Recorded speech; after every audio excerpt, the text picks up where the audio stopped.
I told this guy I was leaving Starbucks. He's like, "It's giving up your business card." I'm like, and I said, "Well, I'm getting another powerful business card. And what does?" All right, we got someone over here. Excuse me, sir. Have you ever built a business in Japan before? Like, are you recording this? I am actually, and I'm asking a whole bunch of business owners how they started a business in Japan. Can I ask you just a few questions? Sure, sure. Well, what type of business have you decided to pursue here in Japan? A year and a half ago, I started my own consulting firm to help foreign firms in Japan, mostly food. Okay, that's a very, very specific niche right there. Why did you choose that area?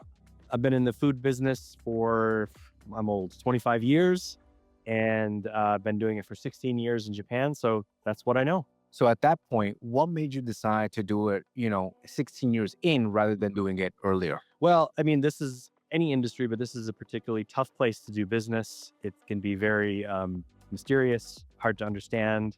I had the benefit of working for some big brands, Starbucks, HARIBO, Nespresso, and being able to learn from them before going out on my own. A lot of people here want to start a business in Japan. They have no idea how to do so. Some don't even have much money to their name. What would you recommend for them? Well, you know, learn on someone else's dime. I mean, if you're not confident in your skills today, get a job where you can learn a lot, work hard, get some your confidence about you, and then go for it. And go for it part-time. I mean, you don't have to go, jump in with both feet right away. Is that what you did? Yeah. I mean, yeah, I working it with big companies, but as my network grew, people were asking me all the time, so I do some consulting a little bit on the side. Yeah. Got it. It's very interesting because you chose Japan. It seems like maybe it would have been maybe easier in terms of language and culture to build a business in the US. Yeah. So why Japan? Well, this is more of a personal story. I grew up in the 80s and 90s when Japan was taking over the world. Japan was buying Rockefeller Center, Pebble Beach Golf Course. So yeah, you better know Japan when I grew up.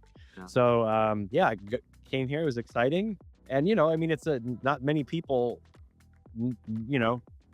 Americans or Westerners know what I know now. So yeah, it's a little bit of a smaller pond. Got it. Yeah. You got your edge right there. Yeah. Right? Yeah. Okay, great. A lot of people wonder when they come to Japan, how much Japanese do I need to know? How much about the culture do I need to know? What would you tell them? As much as you possibly can. I mean, my Japanese is good, not great. But yeah, it's just, if I could do anything over again on I would want my Japanese to be better. And how would you do that? Don't be lazy 20 years ago. So what do they say about trees? The best time to plant a tree is 20 years ago. Depending on the type of business, you'll have to raise a lot of capital. Did you ever raise capital? I've done 2 businesses. I launched HoneyBaked Ham in Japan, and that was very capital intensive. Okay. I had a financial partner. I got cured of that really quick. Wouldn't want to do that again. Now I'm a consultant.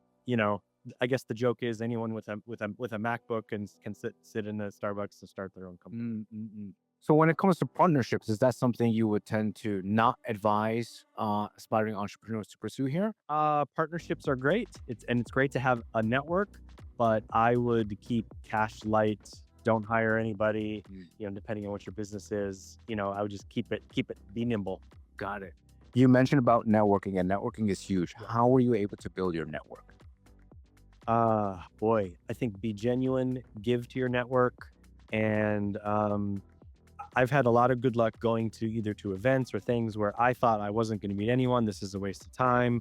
And pow, you meet someone who's very, very helpful. And maybe he's now, even today, your friends today. Were there any specific avenues that you met them from? Were they like from referrals, or were they business connections? How were you able to actually get into those doors where you could meet those people? I think, it takes time to get to meet people in Japan. And I think, if you're out for yourself, anybody can. But I think the Japanese really pick up on that. They're good at reading the room and reading the air, right, in Japan. So they know if you're out for yourself. So, but if you're there genuine, help people, they understand that. Understood. So if you were to go back, right, let's say 16 years ago, you first came to Japan, right, it's your first day, what would you do different when it comes to not only just establishing your career, but also starting your business? I would study Japanese harder. More. My Japanese is good, not great. I can, converse, and I can have direct reports in Japanese. Reading the newspaper is a little tough for me. but I would stick to Japanese. I would do that. Yeah, I would hit that a little harder. That's the only thing. Yeah, I think so. Yeah, Okay. yeah, Okay. yeah. It sounds like you learned a lot from other people's dime, as what you mentioned, right? Yeah. And so is that something that someone told you, and so you took on that advice, or did it just happen naturally? Well, I think if possible, and I was fortunate, but here, you have the meishi, right? Your business card, and if you have a business card from a famous, maybe a famous company or famous brand, that opens doors for you. Mm. So that I think in the United States or wherever people are from, that might not be the case. But I was lucky enough to work for Starbucks and Nestle and HARIBO, and just having that opened the doors for me, enabled me to learn maybe a lot more quickly. Got it. So it seems like leverage right there, specifically in the Japan context. Yes. Really be cognizant. I remember when I left Starbucks once, and I told this guy I was leaving Starbucks. He was like, "But you're giving up your business card." I'm like, he's like, Really? "Giving up such a powerful business card." And I said, "Well, I'm getting another powerful business card, and what does the business card have to do with it?" But they think about that. That's a big deal here. Wow. What made you decide to make the jump? I think I don't know if I may or may not be unique, but after working inside big corporations for a long time, you kind of have a little more confidence in what you need to do to be successful. And when you're in a big organization, you can't necessarily do those things because you're in a big organization. So I'm gonna go independent, get some of my own clients, and because I know what to do. When it comes to getting clients, have you ever had any challenges getting clients or servicing clients that you've serviced before through other companies? Okay. Actually, no. So most of my clients have come from referrals. Yes, they're from people I used to know, but not places where I used to work or anything like that. The one thing I have done is, during that journey of working for other companies, you're going to expand your network. You're going to meet people. Hey, here's a web guy. Hey, here's a finance person. Hey, here's whatever.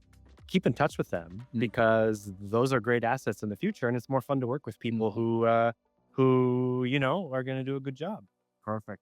And lastly, a lot of people here are interested in coming to Japan and starting a business, but a lot don't know what type of business to establish. What would you recommend? Oh boy. My best recommendation is, if you have some work experience, what are you interested in? What do you know you love? And I'm not saying like follow your passion, but what is something you really can sink your teeth into?